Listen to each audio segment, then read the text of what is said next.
நம்முடைய பிதாவாகிய தேவனாலும் கர்த்தராகிய இயேசு கிறிஸ்துனாலும் உங்களுக்கு கிருபையும் சமாதானமும் உண்டாவதாக. இன்றைக்கு நம்ம என்ன தியானிக்க போறோம்னா, இன்னைக்கு அநேக ஜனங்கள் சொல்றதா நான் கேட்டிருக்கிறேன். என்ன சொல்லுவாங்கன்னா, நான் எந்தவித தவறும் செய்யலை, எனக்கு மட்டும் ஏன் இவ்வளவு பெரிய பிரச்சனைகள், பாடுகள், போராட்டங்கள், துன்மார்க்கமா வாழ்றாங்க, அவங்க எல்லாம் நல்லா தானே இருக்கிறாங்க அப்படின்னு சொல்லி இன்னைக்கு அநேக ஜனங்கள் சொல்றதா நான் கேட்டிருக்கிறேன்.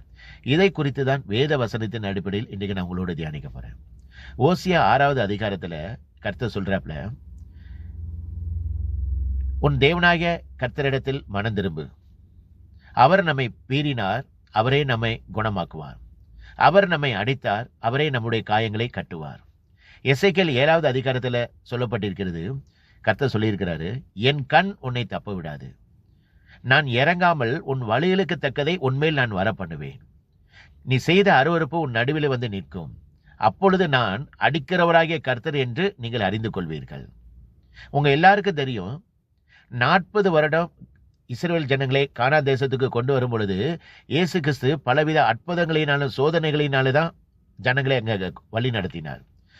உபாகமம் 4வது அதிகாரத்தில் சொல்லப்பட்டிருக்கிறது, உன் தேவனாகிய கர்த்தர் எகிப்திலே உன் கண்களுக்கு முன்பாக புறஜாதிகளுக்கு நடுவே தன்னுடைய ஜனங்களை அடையாளங்களினாலும் சோதனைகளினாலும் அற்புதங்களினாலும் பலத்த கரத்தினாலும் ஓங்கிய புயத்தினாலும் பயங்கரமான செயல்களினாலும் நடத்ததை நீ விசாரித்து பாரு என்று சொல்லி அந்த வசனம் போட்டிருக்குது. உபத்திரவம் உண்டு, அதை கண்டு நம்ம கலங்கக்கூடாது. இன்னைக்கு நிறைய பிரசங்கமார்கள் தவறாக உபதேசிக்கிறாங்க. என்ன உபதேசிக்கிறாங்கன்னா, யோபு 1வது அதிகாரத்துல யோபுடைய ஸ்டேட்மெண்ட், கர்த்தர் கொடுத்தார், சரி ஓகே, கர்த்தர் எடுத்தாருங்கிறது தவறுன்னு சொல்லி இன்னைக்கு நிறைய பேர் தவறான உபதேசிக்கிறாங்க. அப்படி கிடையாது. நீங்க அடுத்த வசனத்தை பாருங்க. யோபு 1வது அதிகாரத்துல கர்த்தர் கொடுத்தார், கர்த்தர் எடுத்தார், கர்த்தருடைய நாமத்திற்கு ஸ்தோத்திரம் என்று சொல்லிட்டு யோபு அடுத்த வசனத்தை நீங்க பாத்தீங்கன்னா, இவ எல்லாவற்றிலும் யோபு பாவம் செய்யவும் இல்லை, யோபு தேவனை ஒரு வார்த்தை கூட குறையும் சொல்லவும் இல்லை. இந்த வேத வசனங்கள் எல்லாம் தேவாவினால் எழுதப்பட்டது. அதுல ஒரு குறையும் நம்ம கண்டுபிடிக்க கூடாது, கண்டுபிடிக்கவும் முடியாது. பிரசங்கி 7வது அதிகாரத்துல சொல்லப்பட்டிருக்கிறது, வாழ்வு காலத்திலே நீ நன்மைகளை அனுபவித்திரு, தாழ்வு காலத்திலே சிந்தனை செய்.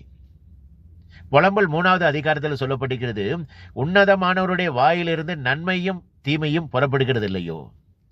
பிலிப்பியர் 1வது அதிகாரத்தில் சொல்லப்பட்டிருக்கிறது, நீங்களும் நானும் இயேசு கிறிஸ்துவிடத்தில் விசுவாசிப்பதற்கு மாத்திரமல்ல, அவர் நிமித்தமாக பாடுகளை அனுபவிப்பதற்கும் நமக்கு நியமிக்கப்பட்டிருக்கிறது.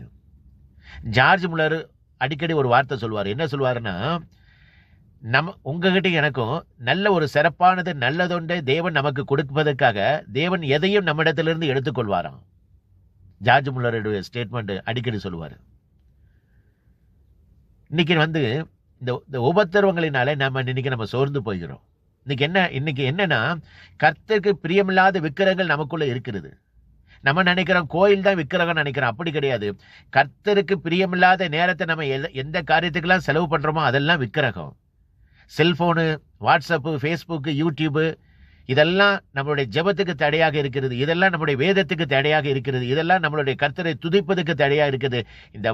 இந்த விக்கிரகங்கள்லாம் நம்மளுடைய வாழ்க்கையிலிருந்து அகற்றி போட்டால்தான் நமக்கு ஒரு ஆசீர்வாதம் கிடைக்கும். நம்மளுடைய கிறிஸ்தவ ஓட்டங்கிறது ஒரு ஓட்டம். எபிரேயர் 12வது அதிகாரத்தில் அழகா சொல்லப்பட்டிருக்கிறது, ஆகையால் மேகம் போன்ற இத்தனை திரளான சாட்சிகள் நம்மை சூழ்ந்து கொண்டிருக்க பாரமான யாவற்றையும் நம்மை சூழ்ந்து நிற்கிற பாவத்தையும் தள்ளிவிட்டு விசுவாசத்தை துவக்குகிறோம் முடிக்கிறோமாகி இயேசுவை நோக்கி நமக்கு நியமித்திருக்கிற ஓட்டத்திலே பொறுமையோடு ஓடக்கடுவோம். அதே எபிரேயர் 12வது அதிகாரத்துல இன்னும் ஒரு தரம் மாத்திரம் நான் பூமியை மாத்திரமல்ல வானத்தையும் அசைய பண்ணுவேன். இந்த ஒரு தரங்கிறது அசையாதவைகள் நிலைத்திருக்கும், அசை உலைகள் உண்டாக்கப்பட்டவைகள் போல் மாறி போகும். அதனால நான் என்ன சொல்றேன்னா, பிரச்சனைகள் வரும், போராட்டங்கள் வரும், பாடுகள் வரும். கிறிஸ்தவனாலே ஒரு பாடுகள். அதனாலதான் இயேசு கிறிஸ்து சொல்லுகிறாரு, உனக்கு கொடுக்கப்பட்ட சிலுவை எடுத்துக்கொண்டு என்னை பின்பற்றிக்கிறவன் தான் எனக்கு பாத்திரனாக இருக்கிறான். அதனால இந்த பிரச்சனைகளை கண்டு போராட்டங்களை கண்டு பயப்படாதீங்க. என்ன பிரச்சனைகள் போராட்டங்கள் வந்தாலும் கர்த்தர் நம்மளை விட மாட்டார், கர்த்தர் நம்மளோடு இருக்கிறார். அந்த விசுவாசம் நமக்குள்ள இருக்கணும். வேதத்தை நல்லா தியானிங்க, நல்ல ஜெபிங்க, நல்லபடி சுவிசேஷத்தை அறிவிங்க. கர்த்தர் உங்களை ஆசீர்வதிப்பாராக. இந்த உலகத்தில் உண்மையான ஒரே ஒரு தெய்வம் இயேசு கிறிஸ்து ஒருவர் மட்டுமே. இயேசு கிறிஸ்து சீக்கிரத்தில் வரப்போகிறார். உங்கள் பாவத்தை விட்டு மனம் திரும்புங்கள், பரலோக ராஜ்யம் சமீபத்திருக்கிறது. கர்த்தருக்கே மகிமை உண்டாவதாக. ஆமேன். அல்லேலூயா.